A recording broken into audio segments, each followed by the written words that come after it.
Hey, it's Meagan from the Mainstage.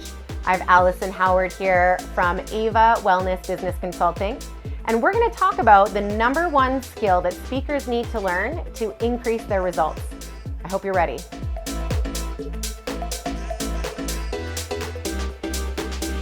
Get ready to shine on the Mainstage, where brilliance in business meets the art of speaking excellence.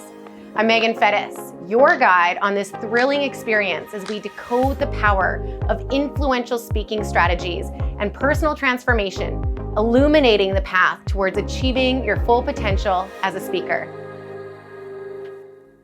Allisyn, I'm so excited to have you back on the show. It's good to be back. I want to know what was the number one skill that you learned that actually increased your results with speaking? Having a framework.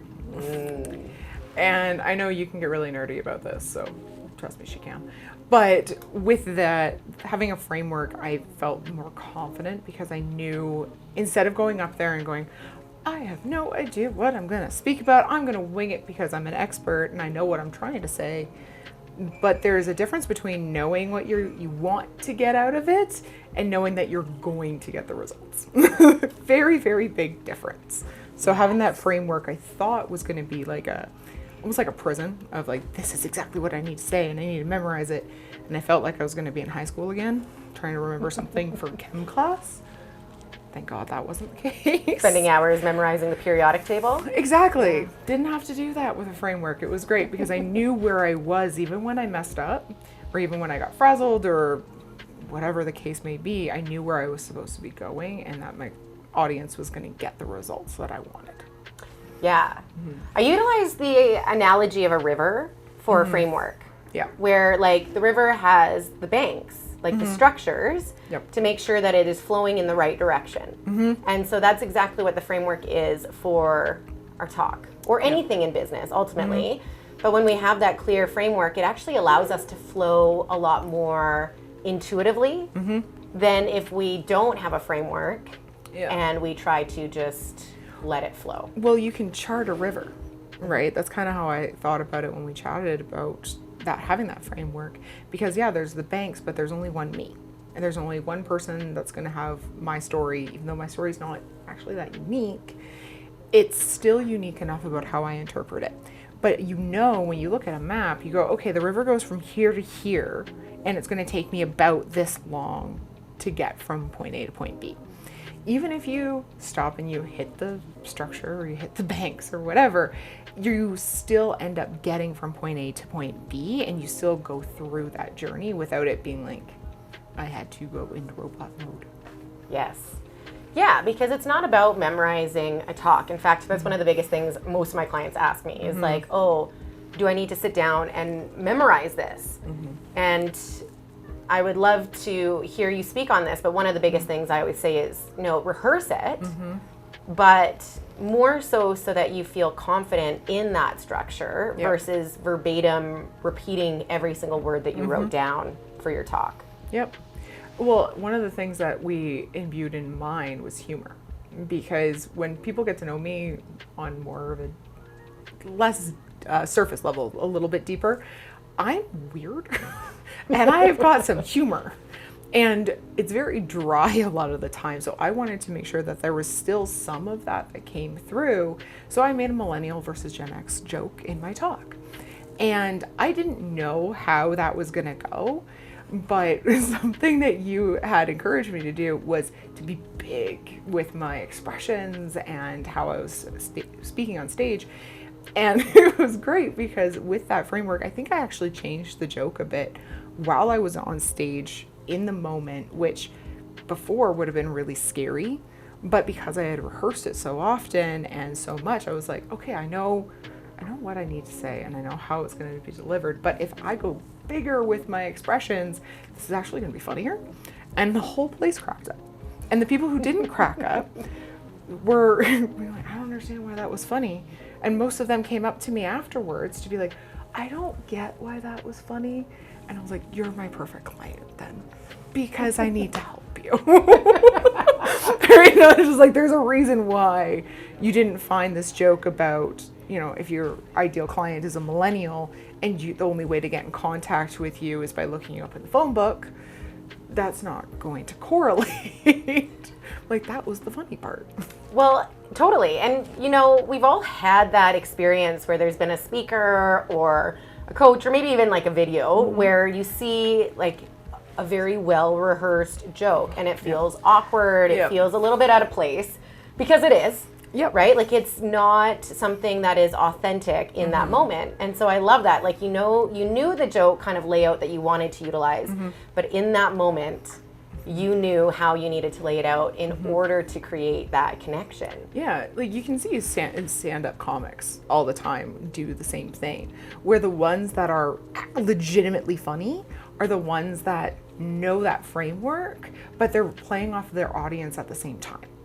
Right? And if you can do those things, the jokes are going to land and your talk is going to land and you're going to feel more confident because you're feeling more natural. You're flowing through and on that river instead of feeling like you're constricted of like, oh my God, I needed to memorize the periodic table, which if anybody was to quiz me on anything about that now, no idea. I got all A's, but zero idea what I memorized versus I could do my talk now. And it's been months since I've done it. Yeah. Well, that's exactly it. And the neat thing is, like, I've had this experience where my signature talk I've done for several years. And I have people who have seen me do that same talk time and time again. But the neat thing that I get told often is that it sounds completely fresh every single time they hear it. And I think that's one of the biggest things that holds people back from creating that structure and that signature talk is they're afraid that it will get stale, it will get dry, but not realizing that, again, having that specific structure in their talk will actually allow them to flow with it more authentically every single time they hit the stage, say different things or speak to something a little bit differently in a way that will resonate with that audience a little bit more. Yeah, I would encourage people, if they feel that way, that it's going to be restrictive, take a look at your favorite movie or your favorite book, those things that you go back to over and over and over again. You know the ending, you know how it's going to go, but you still love it. And you find new things each time you watch it or each time you read it where you get something else out of it. Which is great. So whether or not you're seeing your favorite speaker or you're becoming a speaker yourself, there's going to be other things that have happened in your life since your last talk, since the last time you heard it, that it hits differently. Absolutely. Right. And the neat thing that I find, because I love going and watching my clients speak, Yeah. I'm not sure if they love it because they probably get a little bit nervous with me being there, but I like to be there to celebrate and really hone in on the knowledge that you guys have to share as well, because you have a lot of valuable knowledge. That's why I got into speaking.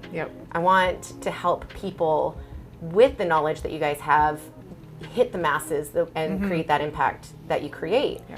But it's neat because what I see when I go and watch my clients over time is that what really shifts in that framework is it becomes more simplistic, more direct and more straightforward, so it lands a little bit deeper each time that they speak, because the more that you say the same things, all of a sudden it's like, how can I say this a little bit more efficiently in the language that this audience will understand and they'll resonate with. And the more often you do it, the easier that becomes. Right? And it's when you're first laying out that framework, it's really easy to become very intellectual about things and to overcomplicate it because it's so easy or natural for you, where you know what you're saying, but you're using a bunch of jargon. Right? We've all been to talks like that where it's just like, I have no idea what they're talking about, but this was supposed to be the person that was going to make the biggest impact on me, but I have no idea what they're talking about. And the more you do those, like our talks and our signature talks, and the easier and more streamlined that language gets, the more it can actually land with your client. But you can't do that without that framework. So I love that we've been chatting about how impactful having a framework is. I want to talk about just a little bit more around understanding the layout of the framework really quickly, just for our audience here. And really help them understand why this specific framework, why is this so important. So as you know, I break my framework into 3 specific sections in the talk itself. Now, within these 3 sections, there's a lot more individual framework that goes into each one. Yep. But specifically, there's the connection section, there's the content section, and then there's the conversion section. Yep. When I shared with you that framework, what did you immediately notice about it? That I spent all my time in content and not in conversion or connection. Yes. And I'm a sales girl. Like, I love sales, but I wasn't converting. And it was because I hadn't made that connection. And that's what you really helped me get through, of understanding, like, I need that connection so that they care about my content, so that it will convert and will make that impact that I'm looking for. Yes. We have dived into so many things yet again around the structure and the importance of it, and really what that flow looks like, and what you found to be the biggest impact in that structure piece. Yeah. And again, I am so grateful for everything that you've shared. I love our conversation. Me too. And so the people that want to get in touch with you, what is the best way for them to contact you to learn more? So to learn more, you can either go to avawellness.ca, or you can find me on Instagram at Ava Wellness Business rather, and I will answer any of the DMs or comments that come through. Awesome. Thanks, Allie. You're welcome. Thanks for having me. It's time to wrap up our session of the Mainstage.